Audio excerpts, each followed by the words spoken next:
ನಿಮ್ಮ ಮನೆಯ ಪೂಜಾ ಕೋಣೆಯಲ್ಲಿ ಈ ಒಂದು ಸಣ್ಣ ವಿಗ್ರಹ ಇದ್ದರೆ ಸಾಕ್ಷಾತ್ 33 ಕೋಟಿ ದೇವತೆಗಳ ಆಶೀರ್ವಾದ ನಿಮಗೆ ಸಿಗುತ್ತೆ ಅಂತ ಗೊತ್ತಾ? ಎಲ್ಲರಿಗೂ ನಮಸ್ಕಾರ.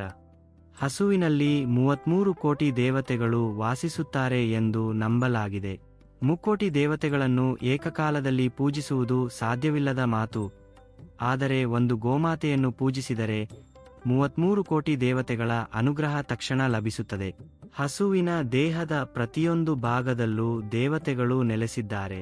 ಆದ್ದರಿಂದ ಪ್ರತಿ ಮನೆಯಲ್ಲೂ ಗೋಮಾತೆಯ ವಿಗ್ರಹ ಇರಲೇಬೇಕು. ನಿಮ್ಮ ಪೂಜಾ ಗದಿಯಲ್ಲಿ ಗೋಮಾತೆಯ ವಿಗ್ರಹವಿದ್ದರೆ ಅಪಾರ ಧನಲಾಭ ಹಾಗೂ ಅಷ್ಟೈಶ್ವರ್ಯಗಳು ನಿಮ್ಮದಾಗುತ್ತವೆ. ಗೋಮಾತೆಯನ್ನು ಪೂಜಿಸುವುದರಿಂದ ಏನೆಲ್ಲ ಶುಭ ಫಲಗಳು ಸಿಗುತ್ತವೆ ಎಂದು ಈ ವಿಡಿಯೋದಲ್ಲಿ ತಿಳಿಯೋಣ. ಅದಕ್ಕೂ ಮುನ್ನ ಪ್ರತಿಯೊಬ್ಬರೂ ಜೈ ಗೋಮಾತಾ ಎಂದು ಕಮೆಂಟ್ ಮಾಡಿ. ಗೋಮಾತೆಯಲ್ಲಿ ಲಕ್ಷ್ಮೀದೇವಿ, ತ್ರಿಮೂರ್ತಿಗಳು, ಸರಸ್ವತಿ, ಕಾಶಿ ವಿಶ್ವೇಶ್ವರ, ಗಂಧರ್ವರು ಹಾಗೂ ಅಶ್ವಿನಿ ದೇವತೆಗಳು ಸೇರಿದಂತೆ ಸಮಸ್ತ ದೇವತೆಗಳು ನೆಲೆಸಿದ್ದಾರೆ. ಆದ್ದರಿಂದ ಒಂದು ಪುಟ್ಟ ಗೋಮಾತೆಯ ವಿಗ್ರಹವನ್ನು ತಂದು ನಿಮ್ಮ ಪೂಜಾ ಗದಿಯಲ್ಲಿಟ್ಟು ಪೂಜಿಸಿದರೆ ನೀವು 33 ಕೋಟಿ ದೇವತೆಗಳನ್ನು ಪೂಜಿಸಿದಂತೆ ಅರ್ಥ. ಯಾವ ಮನೆಯಲ್ಲಿ ಗೋಮಾತೆಯ ವಿಗ್ರಹವಿರುತ್ತದೆಯೋ ಅಲ್ಲಿ ಲಕ್ಷ್ಮೀದೇವಿ ಸ್ಥಿರವಾಗಿ ನೆಲೆಸುತ್ತಾಳೆ. ವಿಶೇಷವಾಗಿ ಯಾವುದಾದರೂ ಒಂದು ಶುಕ್ರವಾರದಂದು ಗೋಮಾತೆಯ ವಿಗ್ರಹವನ್ನು ತಂದು ಪೂಜಾ ಗದಿಯ ಈಶಾನ್ಯ ಮೂಲೆಯಲ್ಲಿ ಅಥವಾ ಪೂರ್ವಕ್ಕೆ ಮುಖ ಮಾಡುವಂತೆ ಪ್ರತಿಷ್ಠಾಪಿಸಿ ನಮಸ್ಕರಿಸಿ. ನೆನಪಿರಲಿ, ಮಂಗಳವಾರ ಮತ್ತು ಶುಕ್ರವಾರದಂದು ಗೋಮಾತೆಯ ವಿಗ್ರಹವನ್ನು ಖರೀದಿಸಿ ಮನೆಗೆ ತರಬಾರದು. ಹೊಸದಾಗಿ ವಿಗ್ರಹವನ್ನು ತಂದಾಗ ನಿಮ್ಮ ಮನಸ್ಸಿನ ಇಷ್ಟಾರ್ಥಗಳನ್ನು ಗೋಮಾತೆಯ ಮುಂದೆ ಹೇಳಿಕೊಳ್ಳಿ.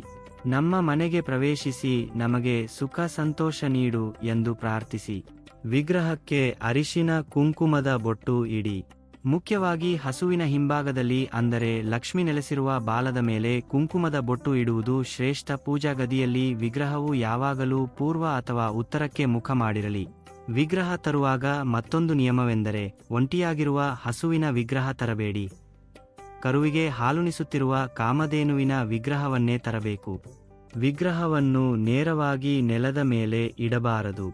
ಒಂದು ಪುಟ್ಟ ಪೀತ ಅಥವಾ ಅಕ್ಕಿಯ ಮೇಲೆ ಇದನ್ನು ಇರಿಸಬೇಕು. ಪ್ಲಾಸ್ಟಿಕ್ ವಿಗ್ರಹಗಳನ್ನು ಎಂದಿಗೂ ಬಳಸಬೇಡಿ. ಬೆಳ್ಳಿ, ತಾಮ್ರ, ಹಿತ್ತಾಳೆ ಅಥವಾ ಮಣ್ಣಿನ ವಿಗ್ರಹಗಳು ಮಾತ್ರ ಶ್ರೇಷ್ಠ. ವಿಗ್ರಹವು ಸ್ವಲ್ಪವೇ ಭಿನ್ನವಾಗಿದ್ದರೂ ಅದನ್ನು ತಕ್ಷಣ ತೆಗೆದು ಹರಿಯುವ ನೀರಿನಲ್ಲಿ ವಿಸರ್ಜಿಸಿ. ವಾರಕ್ಕೊಮ್ಮೆ ವಿಗ್ರಹವನ್ನು ಸ್ವಚ್ಛಗೊಳಿಸಿ. ನೈವೇದ್ಯ ನೀಡುವಾಗ ನೇರವಾಗಿ ವಿಗ್ರಹದ ಬಾಯಿಯ ಹತ್ತಿರ ಇಡಬೇಡಿ. ಪ್ರತಿದಿನ ತಾಜಾ ಹೂವುಗಳಿಂದ ಅಲಂಕರಿಸಿ. ಬಾಡಿದ ಹೂವುಗಳು ವಿಗ್ರಹದ ಮೇಲಿರಬಾರದು ಮತ್ತು ಹೂವಿನ ಮಾಲೆಯಿಂದ ವಿಗ್ರಹವನ್ನು ಪೂರ್ತಿ ಮುಚ್ಚಬೇಡಿ. ವಿಗ್ರಹವು ಸುಮಾರು 6 ಇಂಚಿನ ಒಳಗಿದ್ದರೆ ಒಳ್ಳೆಯದು. ಪೂಜಾ ಗದಿಯಲ್ಲಿ 2 ಕಾಮಧೇನು ವಿಗ್ರಹಗಳು ಇರಬಾರದು. ಏಕಾದಶಿಯಂತಹ ಪರ್ವದಿನಗಳಲ್ಲಿ ಪಂಚಾಮೃತ ಅಭಿಷೇಕ ಮಾಡುವುದು ಪುಣ್ಯದಾಯಕ. ಹಸುವಿನ ಮೊಣಕಾಲಿನ ಭಾಗದಲ್ಲಿ ಅಷ್ಟವಸುಗಳು ವಾಸಿಸುವುದರಿಂದ ಅಲ್ಲಿ ಸ್ಪರ್ಶಿಸಿ ನಮಸ್ಕರಿಸಿದರೆ ಐಶ್ವರ್ಯ ಪ್ರಾಪ್ತಿಯಾಗುತ್ತದೆ ಎಂಬ ನಂಬಿಕೆಯಿದೆ.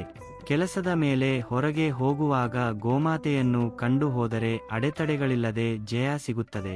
ಹಸುವಿನ ಪಾದಗಳನ್ನು ಸ್ಪರ್ಶಿಸಿ ನಮಸ್ಕರಿಸುವುದು ಅತ್ಯಂತ ಶ್ರೇಷ್ಠ. ದೇವಸ್ಥಾನಗಳಲ್ಲಿ ಗರ್ಭಗುಡಿಯ ವಿಗ್ರಹಗಳನ್ನು ನಾವು ಮುಟ್ಟಲು ಸಾಧ್ಯವಿಲ್ಲ.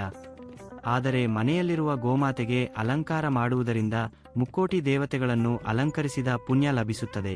ನಮ್ಮ ಕೈಯಾರೆ ಹಸುವಿಗೆ ಆಹಾರ ನೀಡುವುದರಿಂದ ಜನ್ಮಜನ್ಮದ ಪುಣ್ಯ ಸಿಗುತ್ತದೆ. ಜೀವನದಲ್ಲಿ ಒಮ್ಮೆಯಾದರೂ ಬಾಳೆಹಣ್ಣನ್ನು ಗೋಮಾತೆಗೆ ತಿನ್ನಿಸಿ. ಇದು ಲಕ್ಷ್ಮೀದೇವಿಗೆ ಪಾಯಸ ನೀಡಿದಷ್ಟೇ ಶ್ರೇಷ್ಠ.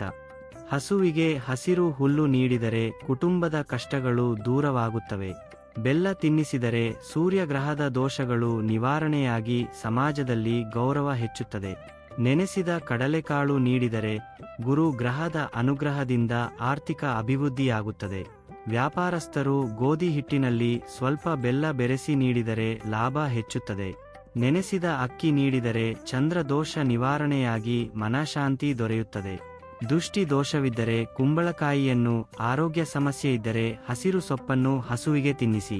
ಸಾಲದ ಬಾಧೆ ಇರುವವರು ನೆನೆಸಿದ ತೊಗರಿ ಬೇಳೆ ನೀಡಿದರೆ ಹಣಕಾಸಿನ ತೊಂದರೆ ನೀಗುತ್ತದೆ. ಸಂತಾನ ಬಯಸುವವರು ತೋಡು ಅಥವಾ ಹುರುಳಿಯನ್ನು ತಿನ್ನಿಸಿ. ಶನಿ ದೋಷವಿದ್ದರೆ ಎಳ್ಳನ್ನು, ಬಾಕಿ ಬರಬೇಕಾದ ಹಣಕ್ಕಾಗಿ ಕಬ್ಬನ್ನು ನೀಡಬೇಕು. ಆದಾಯ ಹೆಚ್ಚಿಸಿಕೊಳ್ಳಲು ಉದ್ದಿನ ಹಿಟ್ಟಿನಲ್ಲಿ ಬೆಲ್ಲದ ಪುಡಿ ಸೇರಿಸಿ ಗೋಮಾತೆಗೆ ನೀಡಬಹುದು. ಮದುವೆ ಪ್ರಯತ್ನದಲ್ಲಿರುವವರು ಟೊಮೆಟೊ ಹಣ್ಣನ್ನು ನೀಡಿದರೆ ಶೀಘ್ರ ವಿವಾಹವಾಗುತ್ತದೆ. ಹಸುವಿನ ಬಾಲವನ್ನು ಸವರುತ್ತಾ ಪ್ರದಕ್ಷಿಣೆ ಮಾಡಿದರೆ ಲಕ್ಷ್ಮಿಯ ಅನುಗ್ರಹ ಶೀಘ್ರ ಲಭಿಸುತ್ತದೆ. ಯಾವ ಮನೆಯ ಮುಂದೆ ಹಸು ಬಂದು ನಿಲ್ಲುತ್ತದೆಯೋ ಆ ಮನೆಯ ಮೇಲೆ ದೈವಕೃಪೆ ಇದೆ ಎಂದರ್ಥ. ವ್ಯಾಪಾರಸ್ಥರು ತಮ್ಮ ಮಳಿಗೆಯ ನೈಋತ್ಯ ಮೂಲೆಯಲ್ಲಿ ಕಾಮಧೇನು ವಿಗ್ರಹ ಇರಿಸಿಕೊಂಡರೆ ವ್ಯಾಪಾರ ವೃದ್ಧಿಯಾಗುತ್ತದೆ. ಹಸು ನಡೆದು ಹೋಗುವಾಗ ಅದರ ಹಿಂದೆ ನಡೆಯುವುದು ಶ್ರೇಷ್ಠ. ಅದರ ಕಾಲಿನಿಂದ ಎದ್ದ ಧೂಳು ನಮ್ಮ ಮೇಲೆ ಬಿದ್ದರೆ ಗಂಗೆಯಲ್ಲಿ ಸ್ನಾನ ಮಾಡಿದಷ್ಟು ಪುಣ್ಯ ಸಿಗುತ್ತದೆ. ಹಸುವಿನ ಕಣ್ಣುಗಳಲ್ಲಿ ಸೂರ್ಯ ಚಂದ್ರರಿದ್ದಾರೆ. ಗೋಪ್ರದಕ್ಷಿಣೆ ಮಾಡುವುದು ಭೂಪ್ರದಕ್ಷಿಣೆ ಮಾಡಿದಂತೆ.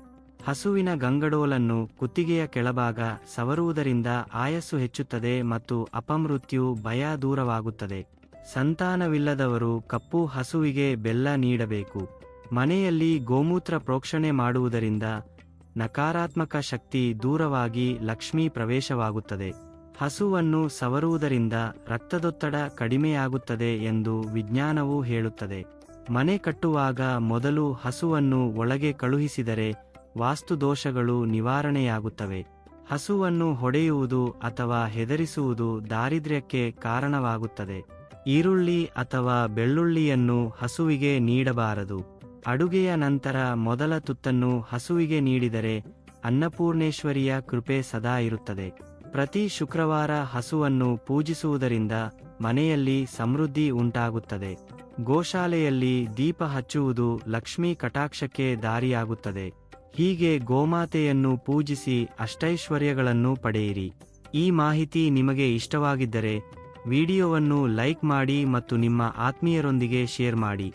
ಇಂತಹ ಇನ್ನಷ್ಟು ದೈವಿಕ ಮಾಹಿತಿಗಾಗಿ ನಮ್ಮ ಚಾನೆಲ್ ಅನ್ನು ಸಬ್ಸ್ಕ್ರೈಬ್ ಮಾಡಿಕೊಳ್ಳಿ. ಎಲ್ಲರಿಗೂ ಆ ಭಗವಂತ ಒಳ್ಳೆಯದು ಮಾಡಲಿ. ಧನ್ಯವಾದಗಳು.